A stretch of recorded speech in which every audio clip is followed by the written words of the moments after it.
ये मेरा वही गंधराज या फिर गार्डेनिया का प्लांट है जिसकी रिपोर्टिंग अभी कुछ ही दिनों पहले मैंने आपके साथ शेयर की थी। और अब देखिए मेरे इस प्लांट ने कितनी अच्छी ग्रोथ की है। इसमें बहुत ही अच्छी फ्लावरिंग भी हो रही है और इस पर आपको हर ब्रांच के ऊपर कलियां बनती हुई नजर आएगी। ये मेरा कोई बहुत बड़ा प्लांट नहीं है, छोटू सा प्लांट है, लेकिन अभी भी इसके ऊपर कम से कम 20 से 25 कलियां इस समय बनी हुई है। लेकिन हर किसी के प्लांट के साथ ऐसा नहीं होता है, क्योंकि गार्डेनिया या फिर गंधराज में मेन प्रॉब्लम यही आती है कि प्लांट पर या तो कलियां नहीं बनती है और या फिर बनती भी है तो वो बिना खिले ही गिर जाती है। इसके अलावा बहुत बार इस प्लांट के पत्ते भी पीले होकर गिरने लग जाते हैं। इन सब का क्या कारण है और किस तरह से आप अपने गार्डनिया प्लांट की देखभाल करें या फिर कौन सा फर्टिलाइज़र अपने प्लांट को दें कि आपकी ये प्रॉब्लम सॉल्व हो जाए और आपका जो गार्डनिया प्लांट है वो बहुत अच्छे से ग्रोथ करे, उसके ऊपर भी इसी तरह से बहुत ही अच्छी फ्लावरिंग हो, ढेर सारी कलियां बने। तो ये सब जानने के लिए आज की वीडियो को पूरा देखिए ताकि पूरी इन्फॉर्मेशन आपको मिल सके।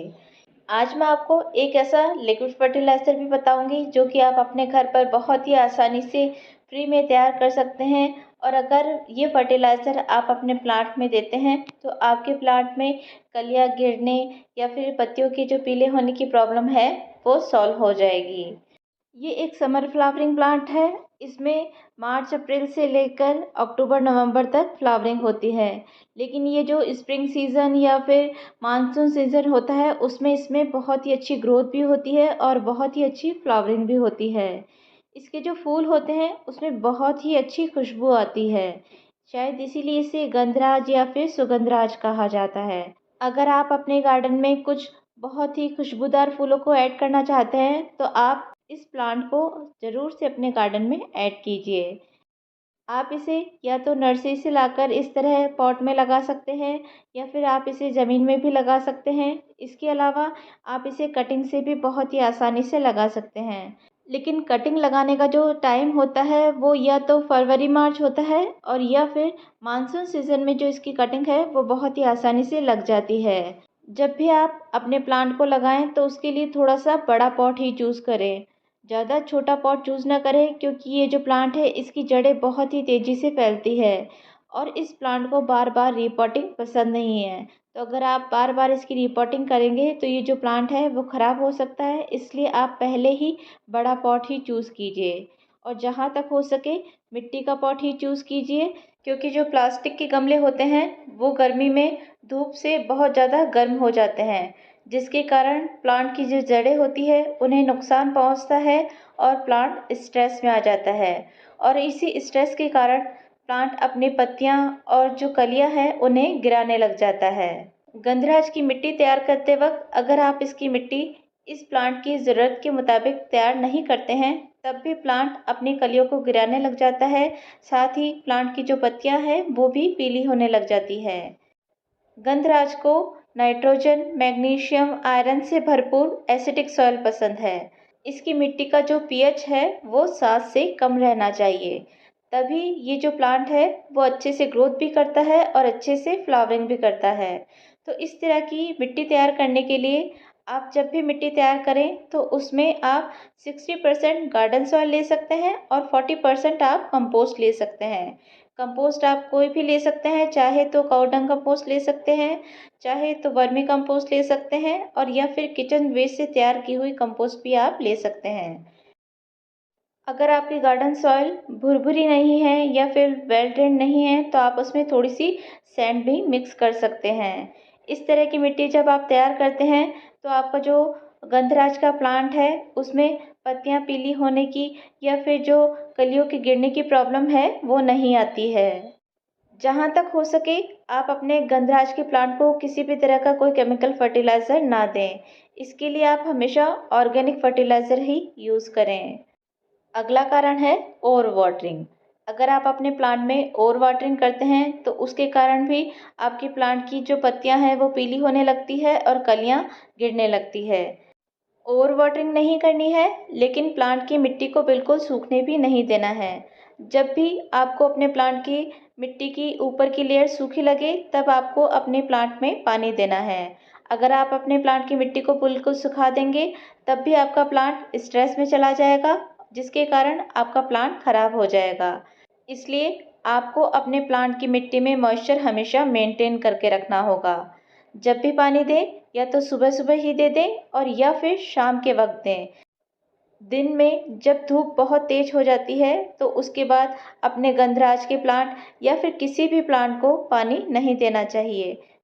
गंधराज एक सन लविंग प्लांट है, मतलब कि अगर आप चाहते हैं कि आपका जो गंधराज का प्लांट है वो हेल्दी से ग्रोथ करे, उसके ऊपर ढेर सारी कलियां बने, ढेर सारे फूल खिले, तो इसके लिए आपको अपने गंधराज के प्लांट को ऐसी जगह पे रखना होगा जहाँ पर उसे कम से कम 3 से 4 घंटे की अच्छी धूप मिल सके। लेकिन जैसे कि अभी गर्मी बहुत बढ़ गई है या फिर दिन की जो धूप है वो बहुत तेज़ हो गई है, तो आप अपने गंधराज के प्लांट को ऐसी जगह पे रखें जहाँ पर उसे केवल सुबह सुबह की 3 से 4 घंटे की धूप मिल सके, और दिन की जो तेज़ धूप होती है उससे अपने गंधराज के प्लांट को बचा कर रखना चाहिए। नहीं तो जो आपके गंधराज के प्लांट की पत्तियां हैं वो बर्न होने लग जाएगी। इसके अलावा फूल भी अगर खिलते हैं तो वो फूल खिलने के साथ ही मुरझाने लग जाएंगे। इसलिए या तो ऐसी जगह पे रखिए जहाँ पर इसे केवल सुबह सुबह की धूप मिले, और या फिर आप अपने प्लांट को ग्रीन शेड के नीचे भी रख सकते हैं। वहाँ भी इसे छनकर धूप मिलेगी, जिससे आपका जो प्लांट है वो हेल्दी से ग्रोथ भी करेगा और अच्छे से फ्लावरिंग भी करेगा। एक बार डिसाइड कर लीजिए कि आपको अपने प्लांट को कहाँ पर रखना है, क्योंकि ये जो प्लांट है वो थोड़ा सा सेंसिटिव या फिर नखरे वाला प्लांट है। अगर आप इसकी जगह को बार बार चेंज करते हैं तो ये बात इसको बिल्कुल भी पसंद नहीं है। इस प्लांट को अपनी जगह को बार बार चेंज करना पसंद नहीं आता है। अगर आप इसे कभी किसी जगह पे और कभी किसी जगह पे रखते हैं तो उसके कारण भी ये जो प्लांट है वो शौक में आ जाता है और अपनी पत्तियां और कलियां गिराने लग जाता है। गंधराज के प्लांट से लगातार फ्लावरिंग लेने के लिए आपको टाइम टू टाइम अपने गंधराज के प्लांट को फर्टिलाइज भी करते रहना होगा, क्योंकि ये एक हैवी फीडर प्लांट है। आपको हर 15 से 20 दिन में अपने गंधराज के प्लांट को ऐसे फर्टिलाइज़र देने हैं जो कि आपके प्लांट की मिट्टी को एसिडिक भी बनाए, और इसके अलावा उसमें जो भी आयरन की, मैग्नीशियम की या फिर माइक्रोन्यूट्रिएंट्स की जो कमी है उसे पूरा करते रहें। प्लांट की मिट्टी को एसिडिक बनाने के लिए हम कंपोस्ट का यूज़ करेंगे। मैं अभी ये वर्मी कंपोस्ट का यूज़ कर रही हूँ। आप चाहें तो काऊ डंग कंपोस्ट का भी यूज़ कर सकते हैं। माइक्रोन्यूट्रिएंट्स की कमी को पूरा करने के लिए हम यूज़ में लेने वाले हैं ये मस्टर्ड केक या फिर सरसों की खली, जो कि माइक्रोन्यूट्रिएंट्स का एक बहुत ही अच्छा सोर्स होता है। और आयरन की कमी को पूरा करने के लिए भी मैं आज आपको घर पर ही बना हुआ एक बहुत ही अच्छा लिक्विड फर्टिलाइज़र बताने वाली हूँ, जो कि आप अपने घर पर बहुत ही आसानी से फ्री में तैयार कर सकते हैं।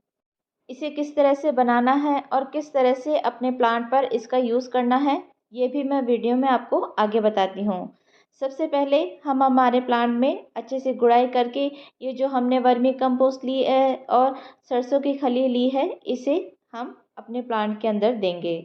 तो इसके लिए सबसे पहले हम अपने प्लांट की अच्छे से गुड़ाई कर लेंगे, क्योंकि किसी भी फर्टिलाइज़र को देने से पहले अगर आप अपने प्लांट की मिट्टी की अच्छे से गुड़ाई कर लेते हैं तो जो भी फर्टिलाइज़र आप दे रहे हैं उसका पूरा फ़ायदा आपके प्लांट को मिल पाता है। तो सबसे पहले तो इस तरह से अच्छे से अपने प्लांट की हल्के हल्के हाथ से गुड़ाई कर लीजिए, और जो भी मिट्टी है वो इस तरह से आप बीच में कर दीजिए, और गमले के किनारे किनारे एक इस तरह से सर्कल बना दीजिए, ताकि हम जो हमारा फर्टिलाइज़र है वो इस तरह से किनारे किनारे पर दे पाएँ। तो ये देखिए मैंने अच्छे से गुड़ाई कर ली है और पूरी मिट्टी को बीच में इकट्ठा कर दिया है। अब ये जो वर्मी कंपोस्ट ली है वो मैं इस तरह से गमले में चारों तरफ डाल दूँगी और अच्छे से हमारी इस मिट्टी के अंदर इसको मिक्स कर दूँगी। अभी इस वक्त अगर आपके पास मैग्नीशियम सल्फेट या फिर एप्सम सॉल्ट हो तो वो भी आप हाफ़ टी स्पून अभी इस वक्त अपनी मिट्टी के अंदर मिक्स कर सकते हैं। मेरे पास अभी वो अवेलेबल नहीं है तो मैं अभी वो मिक्स नहीं कर रही हूँ। एप्सम सॉल्ट भी आपके प्लांट में ग्रीनरी को बढ़ाता है, फूलों और फलों की संख्या को बढ़ाता है। तो इस समय अगर आप एप्सम सॉल्ट का यूज़ करते हैं तो आपके प्लांट की जो पत्तियाँ हैं वो भी एकदम ग्रीन और शाइनी बनेगी, साथ ही इसमें जो कलियों की संख्या है वो भी बढ़ जाएगी। अब हम यूज़ करेंगे ये सरसों की खली। आज मैं इसको ऐसे ही डायरेक्ट अपनी मिट्टी के ऊपर रखकर यूज़ करने वाली हूँ। आप चाहें तो इसका लिक्विड फर्टिलाइज़र बनाकर भी यूज़ कर सकते हैं। और अगर आपके पास पाउडर फॉर्म में मस्टर्ड केक या फिर सरसों की खली है तो 1 से 2 टेबलस्पून आप वो पाउडर भी अपनी मिट्टी में अभी इस वक्त ऐड कर सकते हैं। मैंने अभी ऐसे ही रख दिया है क्योंकि अभी हम रेगुलर अपने प्लांट में वाटरिंग करते ही रहते हैं, तो ये धीरे धीरे स्लो रिलीज फर्टिलाइज़र की तरह वर्क करेगी। और जब भी हम अपने प्लांट में पानी देंगे तो धीरे धीरे ये हमारे प्लांट की मिट्टी में घुलती रहेगी और प्लांट में जो भी माइक्रो न्यूट्रिएंट्स की कमी है उसे पूरा करती रहेगी। अब बात करते हैं अपने प्लांट में आयरन की कमी को पूरा करने के लिए जो फर्टिलाइज़र हमने बनाया है वो किस तरह से बनाया है। तो ये मैंने पहले भी अपनी वीडियोस में आपके साथ शेयर किया है। आपके घर में इस तरह से कोई भी लोहे का पुराना सामान हो, कोई भी बर्तन या फिर कोई भी लोहे की छड़ पड़ी हो तो आप उसे लेकर किसी भी कंटेनर में पानी ले लीजिए और इस तरह से उस कंटेनर में इस लोहे के टुकड़े को या फिर जो भी आपका बर्तन है उसमें डालकर रख दीजिए।